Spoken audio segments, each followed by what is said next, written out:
할렐루야. 오늘 리플렉션 타임에 오신 여러분들 주 안에서 사랑하고 축복합니다. 오늘은 팔복 6번째 시간으로 마음이 청결한 자의 복에 대해서 우리 한번 살펴볼 텐데요. 우리 시작하기 전에 먼저 기도하고 시작하도록 하겠습니다. 사랑이 많으신 아버지 하나님 은혜를 감사합니다. 오늘도 우리를 사랑하셔서 말씀 앞에 세워주시고 이 시간 또한 귀한 말씀 듣게 하시니 감사함을 드립니다. 성령님께서 이 시간 말씀의 길을 열어주시고 말씀으로 우리의 마음을 따뜻하게 하여 주시옵시고 그래서 우리의 삶을 깨닫고 변화될 수 있는 축복이 있게 하여 주시옵소서. 예수님의 이름으로 기도드리옵나이다. 아멘. 자, 우리 먼저 그 마음에 대해서 한번 살펴보기를 원하는데요. 여러분 마음 하면 뭐가 생각이 나십니까? 마음은 지성과 감정과 의지의 중심이다. 지정의의 중심이다. 그래서 전인격적인 이것의 중심이 바로 마음입니다. 또 두 번째로 마음은 인간의 모든 것이 다 흘러나오는 원천입니다. 그러니까 마음에서 흘러나온다. 그래서 내 마음에 무슨 생각을 하고 있는지, 무슨 느낌을 갖고 있는지 이것이요 말로나 또는 표정으로 다 나올 수가 있죠. 또 세 번째로 우리 심리학이 사이칼러지라 그러죠. 근데 이게 합성어입니다. 사이키 이게 마음, 정신이라는 뜻이고요. 로고스는 지식, 연구라는 뜻입니다. 그러니까 사이칼러지는 마음을 연구하는 그런 학문을 말하는데요.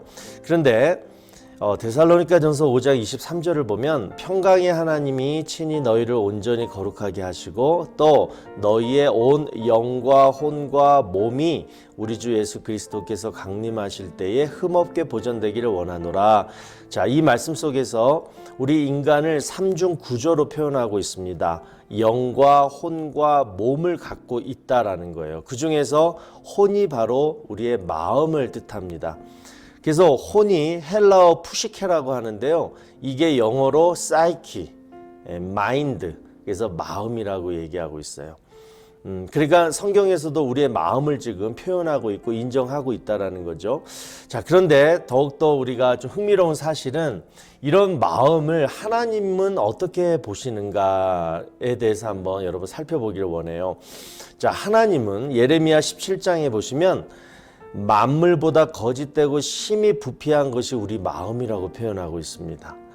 그러니까 여러분 세상에 있는 더러운 만물 그거보다 더 더럽고 부패한 게 우리 마음이라는 거죠.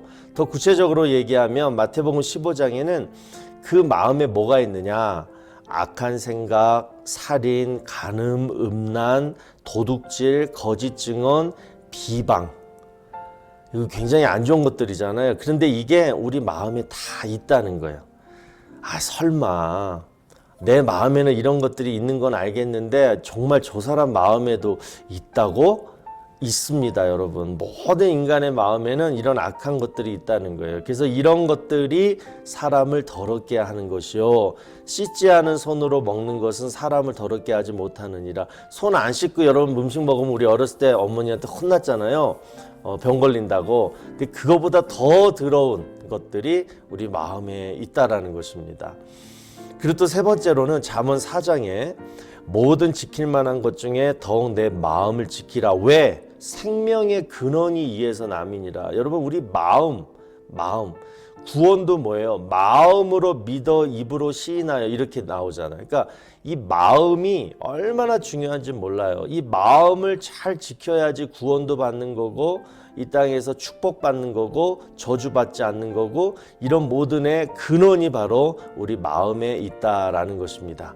자, 그래서 오늘의 주제가 이러한 마음, 정말 생명의 근원이요 또 하나님이 보시기에 정말로 더럽고 부패한 우리의 마음이 이제 청결하게 되면, 깨끗하게 되면 어떤 복을 누리는가에 대해서 한번 살펴보도록 하겠습니다. 자, 그러면 우리 한번 다 같이 읽어볼까요? 마음이 청결한 자는 복이 있나니 그들이 하나님을 볼 것이며. 왜 마음이 청결한 자가 복이 있느냐? 하나님을 볼 수 있다라는 거예요. 자, 그러면 핵심이 뭐냐면 여기서 청결입니다. 자, 청결의 뜻이 뭐냐? pure, clean, 헬라어로 카타로스라 그러는데 다른 거 없어요.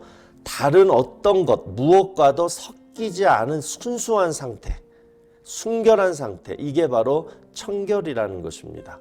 자, 더 구체적인 의미를 살펴보면 1번 오염이나 더러움에서 깨끗하게 씻겨진 것.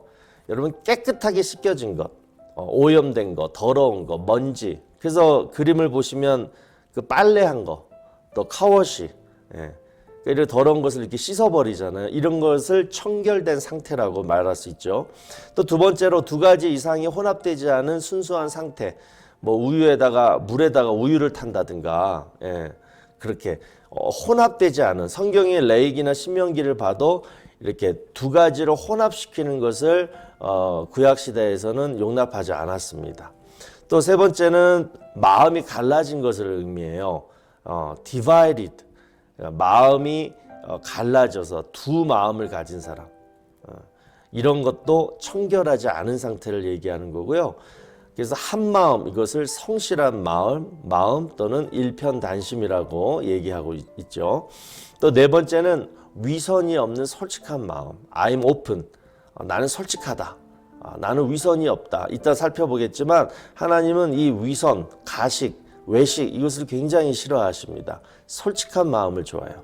그래서 청결의 뜻 다시 정리해보면 깨끗한 거, 그리고 두 가지 이상이 혼합되지 않은 거, 세 번째는 마음이 갈라지지 않은 거, 네 번째는 위선이 없는 솔직한 것이 바로 청결의 뜻입니다.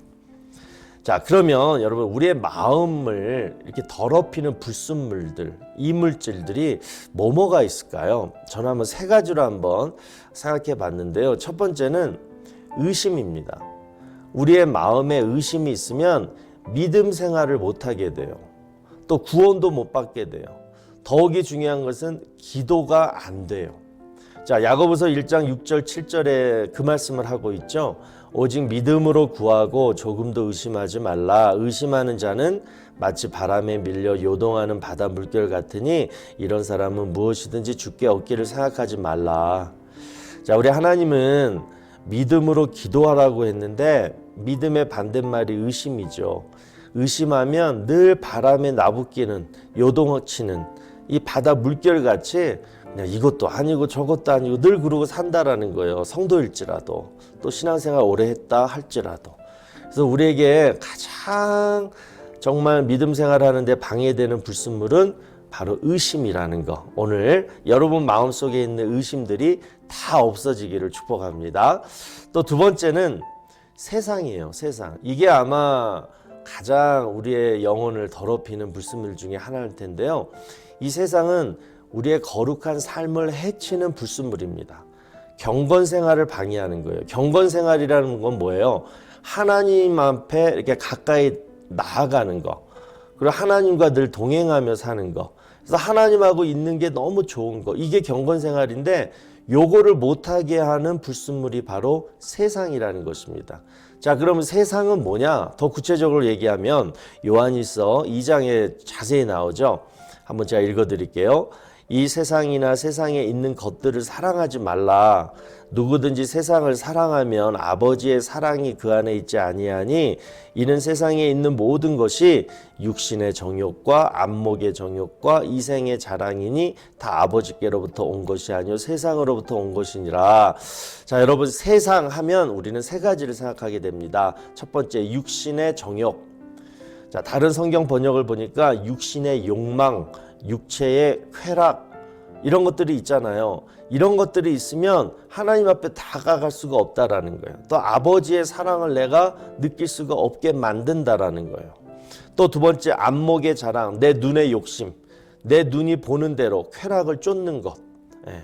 또 세 번째는 이생의 자랑, 내 삶에 대한 자랑, 재산, 나 이렇게 돈 많아 이런 거 자랑하는 거, 또는 나 이렇게 뭐가 많고 내가 이런 것을 했어 이런 거에 대한 자랑, 교만함이 바로 세상에서 나온 것이고 이것들이 우리 마음에 있으면 경건생활, 거룩을 해치게 된다라는 것입니다.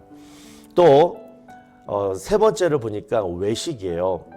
이 외식이라 하면 가장 대표적인 사람들이 서기관과 바리새인들이죠. 자, 한번 이 말씀 볼까요?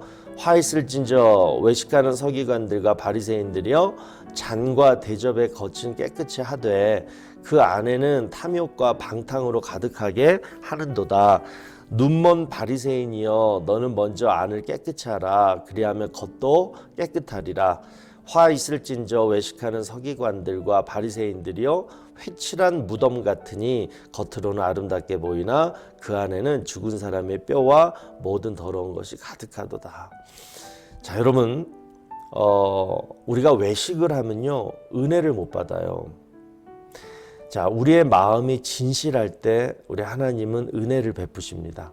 근데 이 서기관과 바리새인들은 늘 겉에만 깨끗하고 겉에만 아주 남이 보기에 좋고 거룩한 모습으로 보이려고 그렇게 살았다는 거예요. 그래서 회칠한 무덤, 겉에는 회를 칠했어요. 그래서 아주 아름답게 깨끗하게 보이죠. 그러나 안에는 뭐가 있어요? 시체가 썩어가지고 냄새나요. 그러니까 그러한 삶을 살았다는 거예요. 탐욕과 방탕으로 살았으면서 겉보기에는 거룩하고 아름답게 살았던 삶.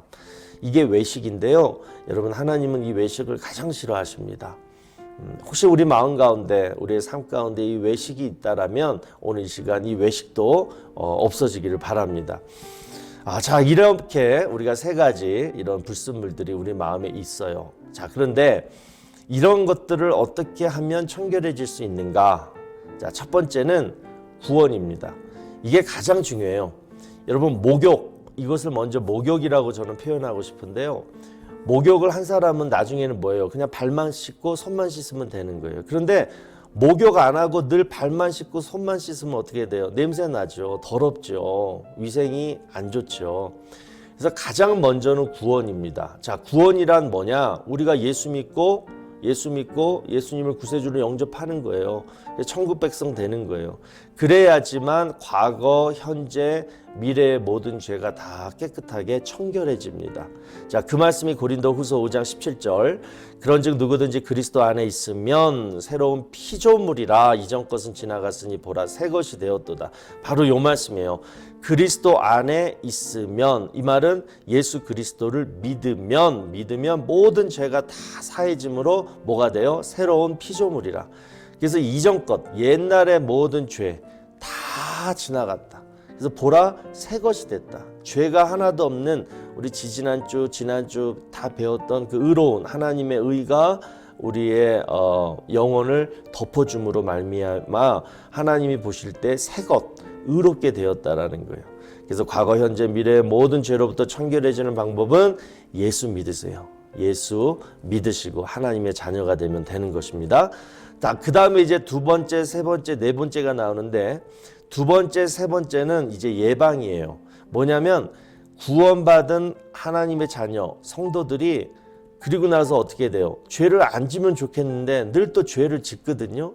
그래서 이 죄로부터 예방하기 위해서는 두 번째, 세 번째를 늘 해야 됩니다. 그게 뭐냐? 첫 번째, 말씀과 기도와 성령 생활을 해야 돼요.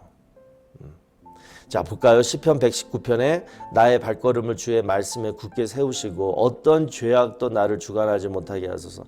구원받은 성도가 죄를 안 지으려면요, 말씀 안에 굳게 서 있어야 됩니다. 그러면 죄악이 나를 주관하지 못하게 돼요. 또 두 번째는 하나님의 말씀과 더불어 뭐예요? 기도로 거룩하여짐이라. 기도 생활하는 거예요. 기도 생활. 그래서 항상 쉬지 말고 기도하라. 하나님이 우리를 향하신 뜻이라고 하셨는데 그것도 마찬가지인 것 같아요. 우리가 기도 생활하지 않으면 늘 죄악 가운데 살게 되거든요. 그래서 말씀, 기도 생활. 그리고 세 번째로 성령. 자, 다윗이 시편 51편에 이렇게 말하고 있죠. 하나님이여 내 속에 정한 마음을 창조하시고 내 안에 정직한 영을 새롭게 하소서. 지금 나단 선지자의 그 책망을 듣고 지금 굉장히 회개하던 그 다윗이 하나님 앞에 간구하는 거예요. 정한 마음, 깨끗한 마음을 날마다 내 마음속에서 이렇게 창조해 주시고, 그러면서 구하는 게 뭐예요? 정직한 영, 성령을 날마다 새롭게 부어달라는 거예요. 그래서 지난 과거에 그런 죄를 짓지 못하도록 하나님 성령님을 내 마음에 보내어 주셔서 지켜달라고 그렇게 기도하고 있습니다. 또 갈라디아서 5장 16절에 뭐라 그래요? 내가 이르노니 너희는 성령을 따라 행하라. 그리하면 육체의 욕심을 이루지 아니하리라. 성령을 늘 사모하고 성령 가운데 늘 따라 행하면 우리 마음에 드는 아까 얘기했던 그 육체의 욕심, 이생의 자랑, 안목의 정욕 이런 거 있었잖아요. 이런 것들로부터 벗어날 수 있게 된다라는 거예요. 이게 여러분 예방입니다. 예방. 날마다 말씀, 기도, 성령을 따라 행하면 죄를 짓지 못하도록 하나님이 도와주세요. 또 세 번째는 뭐냐? 내가 의도적으로 죄악의 환경에서 격리시키는 거예요, 나를. 자, 고린도후서에 쭉 나오는데 맨 마지막에 뭐라고 있어요? 그들은 나의 백성이 되리라. 그러므로 너희는 하나님의 백성은 그들 중에서 나와서 따로 있고 부정한 것을 만지지 말라. 우리 하나님을 믿는 그리스도인들이 세상 속에서 어쩔 수 없이 살아야 되잖아요. 죄 많은 이 세상 속에서 어떻게 피하고 격리해서 살 수는 없어요. 살아야 돼요.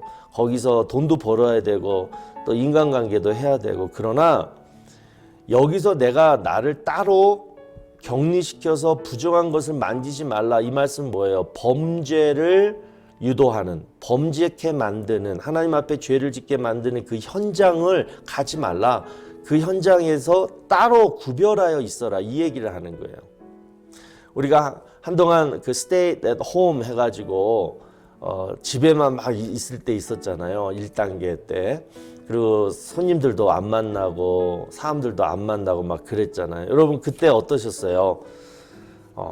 집에만 있으니까 그래도 아무래도 마음이 또는 삶이 거룩해질 수가 있잖아요. 깨끗해질 수가 있잖아요. 그러니까 자고로 우리가 죄를 지을 수밖에 없는 그런 현장만 안 가면, 내가 의도적으로 노력해가지고 안 가면 최대한 우리가 죄를 안 지을 수 있다. 그런 말씀을 하고 있습니다. 그래서 이게 예방이에요. 말씀, 기도, 성령, 그 다음에 의도적으로 내가 죄 짓는 곳을 격리시킨다. 이것이 예방 차원이고요.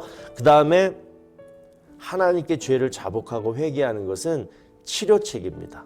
어쩔 수 없이 그럼에도 죄를 지었어요. 그러면 그 죄를 그냥 놔두면 안 돼요. 그러면 그 죄가요 계속 또 다른 죄를 낳고 또 다른 죄를 낳고 그러면서 하나님과 늘 멀어지고, 그리고 하나님이 우리에게 원하시는 그 관역, 타겟, 목표에 근접하지 못하도록 우리의 삶이 늘 엉망진창되게 만든다는 거예요. 내가 처음에 지었던 그 죄를 해결하지 못하면. 그래서 그 죄 문제를 빨리 해결하고 완전히 치료를 해버려야 되는데 그 치료책이 바로 뭐냐면 회개입니다. 회개.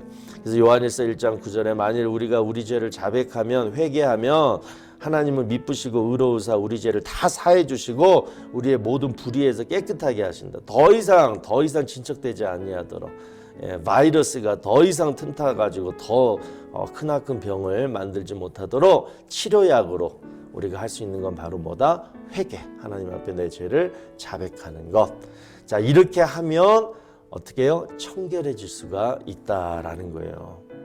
자, 그러면 이제 마음이 청결한 자는 복이 있나니, 그 다음에 뭐라 그래요? 하나님을 볼 것이며, 이런 표현이 있죠. 자, 여기서 하나님을 본다라는 게 뭘까요?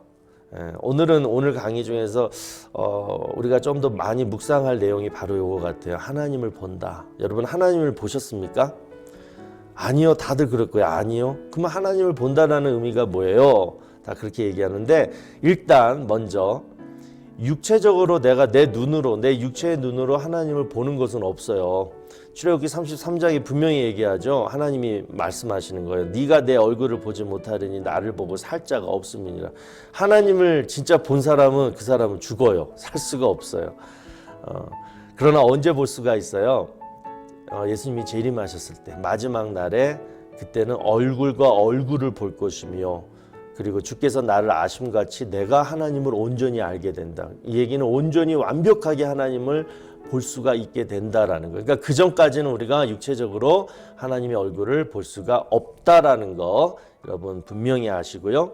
자, 그러면 하나님을 본다라는 의미는 하나님의 임재를 느낀다라는 거예요. 자, 대표적인 말씀이 시편 24편에 나오는데요. 여호와의 산에 오를 자가 누구며. 자, 여기서 여호와의 산이란 하나님이 계신 곳을 말해요. 하나님이 계신 곳에 내가 가는 거예요. 또 그의 거룩한 곳에 설 자가 누구인가. 하나님을 위하여 딱 구별되어진 그러한 거룩한 곳에 함께 하나님과 함께 있을 자가 누구이냐. 그러면서 얘기하는 게 뭐예요? 손이 깨끗하며 마음이 청결하며 뜻을 허탄한 데에 두지 아니하며 거짓 맹세하지 아니하는 자가 바로 하나님의 임재를 느낄 수 있다라는 거예요. 여러분, 여호와의 산, 시온산을 얘기하죠. 시온산에 뭐가 있어요? 예루살렘 성전이 있어요. 특별히 하나님의 임재를 언제 느낄 수 있느냐? 예배 드릴 때 느낄 수가 있습니다. 우리가 기도 중에 또는 예배 드릴 때 또는 찬송 중에 내 마음에 이렇게 고요하게 하나님의 음성을 들을 수가 있어요. 또 내 마음 깊은 곳에서 또 하나님이 살아계심을, 또 하나님이 나와 지금 함께 하심을, 이런 것을 이렇게 느낄 수가 있는 거예요. 다시 말해서 하나님의 임재란 하나님을 느끼는 거예요. 그런데 강력하게 느끼는 거예요. 정말 누군가가 정말 나에게 이렇게 뭔가를 얘기해 주는 것 같고, 그리고 누군가가 정말 내 마음속에 거하시며 나와 함께하고 있는 것, 이런 것을 성령님을 통해서 느끼게 해 주신다라는 거예요. 이것은 그냥 뭐 거짓말, 너의 너무 주관적인 생각 아니야, 뭐 이렇게 얘기할 수 없어요. 우리가 정말 이 땅에서 하나님을 붙들고 하나님을 뜨겁게 사랑하며 믿음 생활할 수 있는 가장 큰 이 동기라고 할까요? 그것은 바로 이 하나님의 임재예요. 이거를 어쩌다가 한번 느끼는 것보다 날마다 이렇게 느끼게 될 때는 그게 바로 하나님과 동행한다라고 표현할 수 있는 거예요. 자, 그래서 하나님을 본다라는 것은 하나님의 임재를 느낀다라는 것이고요. 또 하나님에 대한 확신을 갖는 것도 중요해요. 자, 욥기의 42장에 보면 욥이 이런 고백을 합니다. 내가 주께 대하여 귀로 듣기만 하였사오나 이제는 눈으로 주를 배웁나이다. 욥이 진짜 하나님을 눈으로 봤을까요? 절대 못 봤죠. 이것도 마찬가지 뭐예요? 하나님의 임재를 느낀 거예요. 근데 욥은 여러분들 잘 아시다시피 의인이었죠. 동방의 의인이라고 표현할 정도로 정말 거룩하게 잘 살았어요. 그러나 고난 가운데 욥은 어떻게 돼요? 하나님을 눈으로 볼 정도로 친근하게 가까이서 하나님의 임재를 느꼈다라는 거예요. 그러니까 욥은 고난을 통해서 하나님을 더욱더 친밀하게 체험했다라는 거죠. 자, 다시 말해서 우리는 어떤 사건을 통해서 하나님을 깨닫게 됩니다. 정말 하나님 살아 계시는구나.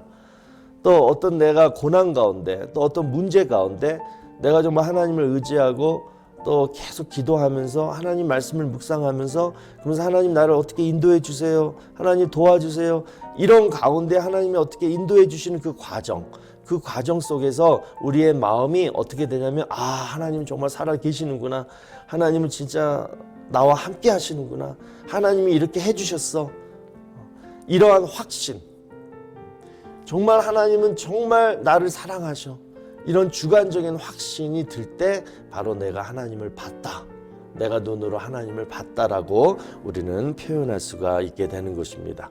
자, 여러분, 하나님을 본다라는 의미 아시겠죠? 육체적으로 보는 게 아니라 하나님의 임재를, 특별히 예배 가운데, 기도 가운데, 찬송 가운데 하나님의 임재를 느낄 때, 또는 어떤 사건과 고난과 어떤 문제 가운데 정말 하나님이 나를 도와주시고 사랑하셨다라는 것을 확신하는 가운데 우리는 하나님을 본다라고 표현할 수가 있습니다. 자, 그러면 또 하나 우리가 살펴보는 게, 그러면 하나님을 보는 것이 왜 우리에게 복이 될까요? 그죠? 하나님을 보는 것이 왜 복이 될까? 첫 번째는 영적인 삶을 살게 돼요. 자, 여러분, 영적인 삶이란 하나님과 교제하는 삶이에요. 이 그림을 보시니까 우리 주님과 손잡고 이렇게 길을 걷죠. 하나님과 동행, 하나님과 교제. 그냥 손잡고 길만 걸었겠어요? 하나님과 얘기도 하고, 그렇죠? 서로 쌍방간에 교통을 하죠. 자, 이런 게 영적인 삶이에요. 그러면 이런 영적인 삶을 살게 되면 왜 이 땅에서 우리가 복을 받게 되냐면, 여러분 생각해 보세요. 하나님과 동행한다라는 것은 하나님의 말씀에 순종해서 하나님이 하라 하는 것만 하고 하지 말라는 건 안 하게 돼요. 지금 만약에 히든 카메라가 지금 나를 비추고 있어요. 늘 비추고 있는 거예요, 내 삶을. 그래서 지금 하나님이 내 삶을 지금 지켜보신다. 다 보신다. 이렇게 할 때 여러분 우리가 죄 짓겠어요? 의도적으로라도 죄를 못 짓죠. 따라서 이 영적인 삶을 살면요. 왜 복이냐? 우리의 삶이 잘 살게 돼요. 예, 어긋난 삶을 살지 않아요. 바르게 살 수가 있어요. 우리의 삶이 바르게 살 수가 있어요. 그래서 복이 된다라는 거예요. 또 두 번째는 안정되고 담대한 삶을 살게 돼요.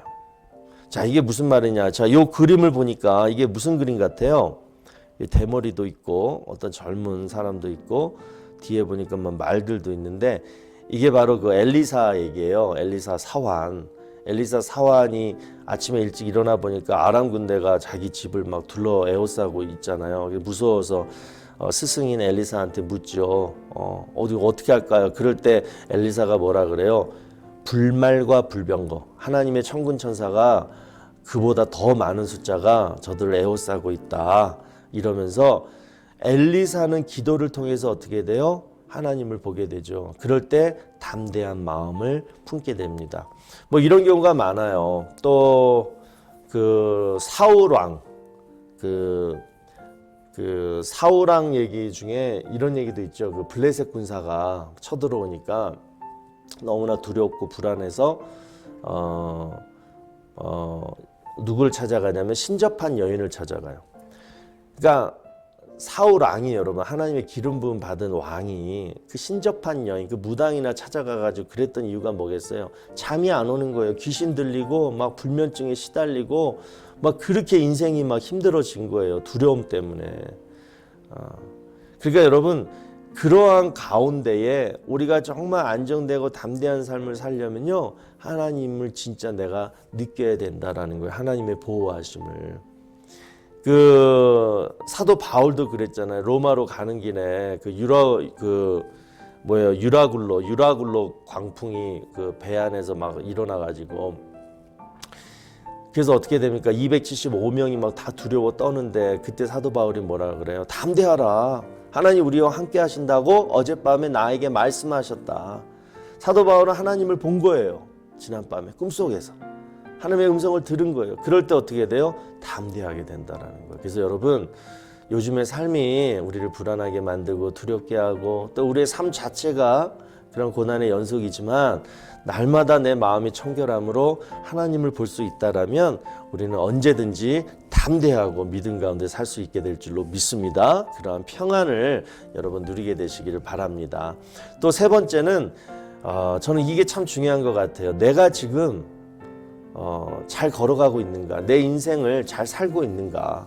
내 인생의 좌표를 발견하게 됩니다. 여러분 사울이 바울로 될 때, 그러니까 다메섹 도상에서 예수님을 만나기 전까지 사도 바울이 어떻게 됐어요? 열심히 나름대로 살았어요, 그죠? 율법 생활도 잘했고 또 학문도 열심히 성경도 열심히 읽고 그러나 열심히 하나님을 믿는다고 믿었는데 그의 삶은 뭐예요? 하나님을 위한다고 살았는데 예수 믿는 사람을 잡아 가두고 죽였어요. 그런데 본인은 몰랐다는 거예요. 나는 지금 잘 살고 있어. 나는 하나님께 정말 헌신하는 종이야. 뭐 이러면서 살았을 거예요. 그러나 여러분 보세요. 사도행전 9장에 보면은 나중에 다메섹 도상에서 예수님 만나고 아나니아를 만나가지고 그렇죠? 그럴 때 사울의 눈에서 뭐가 벗겨져요? 비늘이 벗겨져요. 그러니까 지금까지 네가 어떻게 살았는지 영적인 눈이 감겼기 때문에 그 눈을 하나님이 뜨게 해주세요. 바로 이거예요. 우리가 하나님을 보지 못하면요, 내가 지금 어떻게 살고 있는지를 모르게 됩니다. 그 내비게이션이 여러분 뭐예요? 인공위성, 지구 위에서 인공위성이 쏴가지고 지금 내가 어디에 있는지 또 어떤 길을 가는지 그걸 가르쳐 주잖아요. 마찬가지예요. 우리는 내가 지금 어느 길을 가고 있는지 우리는 스스로 모릅니다. 뭔가가 우리에게 가르쳐 줘야 돼요. 바로 하나님이 우리를 위해서 이렇게 보시면서 말씀을 통해 기도를 통해 가르쳐 주세요. 그래서 내비게이션을 인도하시는 것은 하나님이세요. 그러니까 하나님이 우리의 위치를 제대로 파악하게 해주시고 하나님이 앞으로의 갈 길도 하나님이 이렇게 인도해 주시는 이러한 인생의 좌표를 인도해 주시는 그러한 축복이 바로 우리가 하나님을 바라볼 때 얻을 수 있는 축복이라는 것입니다. 그래서 여러분 그 인생에 세 가지 만남이 있다 그러는데 첫 번째는 부모와의 만남, 그렇죠. 우리 어머니와의 만남, 그리고 두 번째는 뭐 친구들, 또 동료들, 또 성도들 이렇게 만나지만 제일 세 번째 중요한 만남은 우리 하나님과의 만남이에요. 그런데 제가 만약에 여러분들에게 당신은 하나님을 만나셨습니까? 라고 했을 때 다들 그냥 쭈삣쭈삣 하거든요.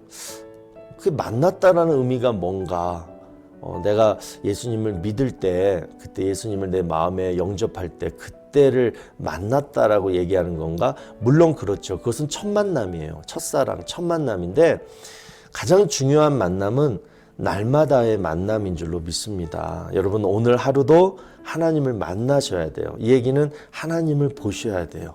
그러려면 어떻게 해야 된다? 마음이 청결해야 된다는 거예요. 자, 그래서 제가 마지막으로 이 얘기를 드리고 싶어요. 거미 이야기인데요. 거미는 먹이를 찾기 전에, 그러니까 아침이 돼서 이제 먹이를 찾기 전에 가장 먼저 하는 일이 뭐냐면 그 자기 집이죠, 거미줄이. 그 거미줄이 찢어진 부분, 그 부분을 먼저 고치고 그리고 먹이를 찾으러 간대요. 자, 그런데 요 거미줄 찢어진 부분으로 다는 게 아니라 거미집에 보면 요 중심 있죠, 요 중심, 요 가운데. 먼저 가운데 가가지고 거기서부터 다시 이렇게 가면서 거미줄 찢어진 부분을 가서 고친다라는 거예요. 저는 이 얘기가요 항상 제 머리에 이렇게 맴돌아요.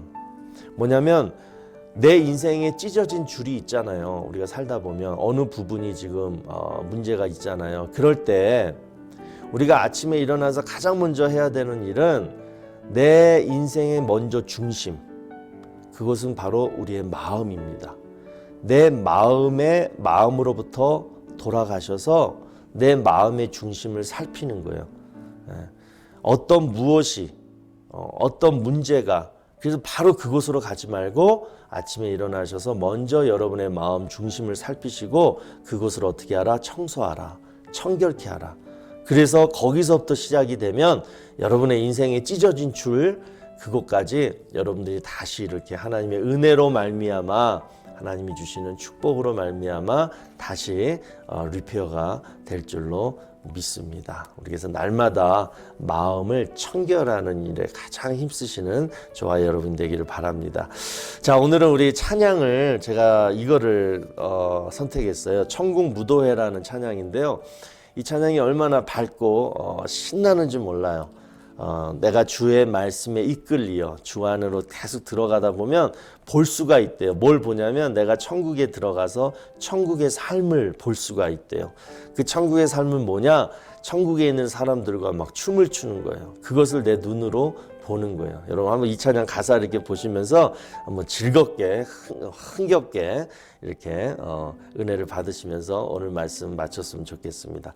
자, 우리 다음 주까지 여러분 건강하시고 평안하시고 다음 주에 다시 또 뵙기를 소원합니다. 안녕히 계십시오.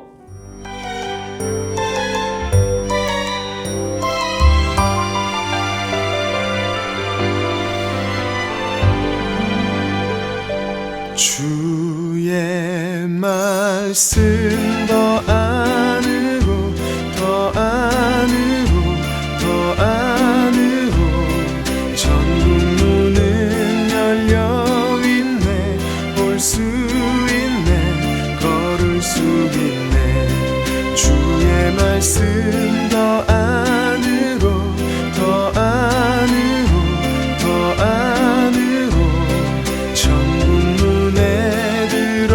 서면 모든 사람 춤을 춘다네. 주의 말씀이 이끌려 천국의 삶을 꿈꾼다.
준다네.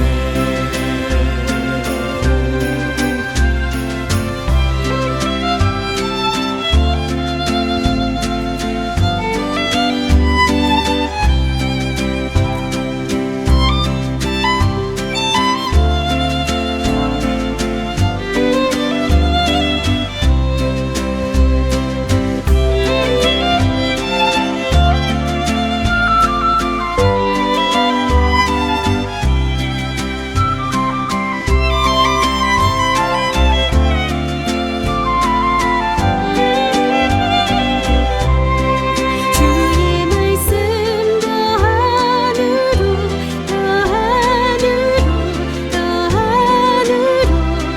천국 문은 열려있네. 볼 수 있네. 걸을 수 있네. 주의 말씀 더하늘로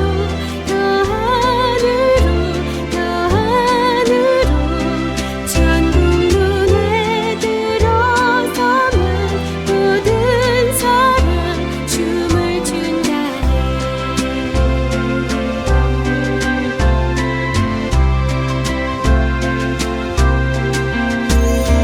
나는 지금 주와 춤을 춘다.